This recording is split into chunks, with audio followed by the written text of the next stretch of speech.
Assalamualaikum dan salam Malaysia Madani, kembali membicarakan 5 berita pilihan dalam berita 5 at 5.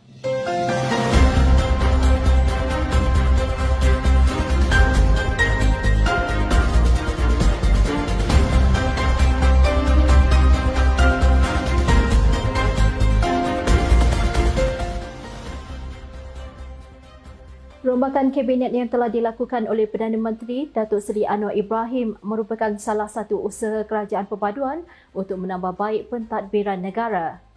Pergerakan Pemuda UMNO Negeri Selangor, Datuk Muhammad Imran Tamrin berkata, sepanjang setahun pemerintahan kerajaan perpaduan, pelbagai usaha telah dilakukan kerajaan, khususnya dalam meneruskan proses tata kelola dan reformasi pentadbiran. Katanya banyak penambahbaikan telah dibuat, khususnya berkenaan beberapa polisi dan dasar negara yang pernah mendapat tempat di hati rakyat ketika zaman pentadbiran Barisan Nasional sebelum tahun 2018 dapat diteruskan semula.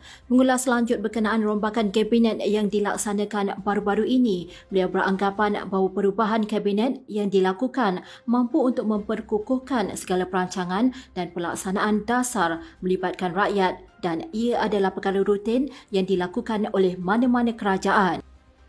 UMNO belum membuat sebarang keputusan berhubung kerjasama dengan Parti Warisan dalam pilihan raya negeri Sabah yang akan datang. Dr. Ashraf Wajdi Dusuki selaku Setiausaha Agung UMNO Malaysia berkata, hasrat kerjasama tersebut telah dinyatakan Presiden Warisan Datuk Seri Shafie Apdal dan UMNO masih belum membincangkan perkara tersebut serta membuat sebarang keputusan. Terdahulu sebuah akhbar melaporkan Muhammad Syafiee berkata bahawa perkara tersebut bukannya mustahil dan pihaknya tidak mempunyai sebarang masalah untuk menjalinkan kerjasama dengan UMNO Sabah untuk kepentingan rakyat di negeri itu. Dalam reaksi balas kenyataan itu, Pengerusi Hubungan UMNO Negeri Sabah, Datuk Seri Bung Motaradin berkata, pihaknya juga tiada sebarang halangan menjalinkan kerjasama dengan Parti Warisan. Pengerusi Badan Hubungan UMNO Negeri Sabah, Datuk Seri Bung Motaradin menolak dakwaan bahawa UMNO Sabah telah dipinggirkan dalam rombakan barisan kabinet baru-baru ini. Beliau mengakui turut ditawar menduduki Kabinet Persekutuan yang telah diumum Perdana Menteri namun menolak tawaran tersebut kerana ingin memberi tumpuan kepada parti khususnya untuk menghadapi pilihan raya negeri Sabah ke-17. Menurutnya tawaran tersebut sepatutnya dapat mengenepikan persepsi namun telah dimainkan bagi menghangatkan lagi tanggapan apabila ahli Parlimen BIFOT yang mewakili UMNO Sabah, Datuk Siti Aminah Aching yang sebelum ini menjawat jawatan sebagai Timbalan Menteri Peladangan dan Komoditi turut digugurkan.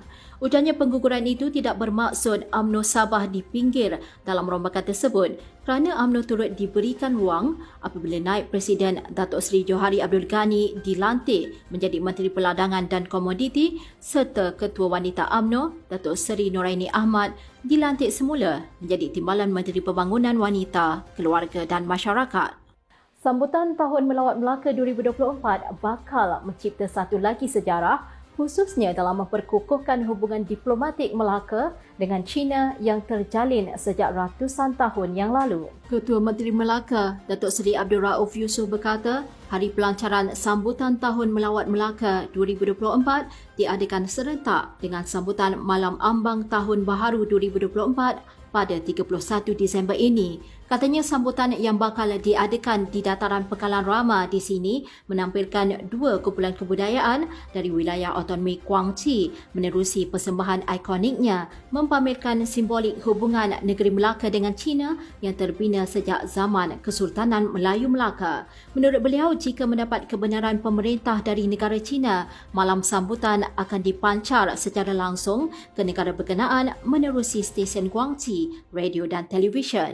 Menteri-menteri daripada UMNO dan Barisan Nasional mempunyai banyak kelebihan dari segi pengalaman dan ia dapat membantu kerajaan perpaduan menguruskan negara dengan lebih progresif. Ketua Penerangan UMNO Negeri Kelantan, Datuk Zawawi Othman berkata, selama setahun pentadbiran kerajaan perpaduan, banyak perkara dapat diselesaikan secara berperingkat bagi kemudahan rakyat. Jelasnya pengalaman dikuasai pimpinan daripada UMNO juga terbukti pada zaman pemerintahan Perikatan Nasional kerana mereka sering diberi kepercayaan untuk menjawat portfolio penting. Beliau turut beranggapan bahawa UMNO adalah sebuah institusi yang banyak memberi latihan kepada para pemimpin supaya lebih cekap dalam mentadbir di setiap peringkat.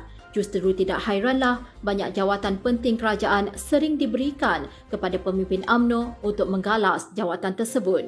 Sekian dari saya Kaslinda Abdul Kadir. Jangan lupa temu janji kita Isnin hingga Jumaat jam 5 petang. 5 berita pilihan hanya di Berita 5 at 5. Assalamualaikum dan salam Malaysia Madani.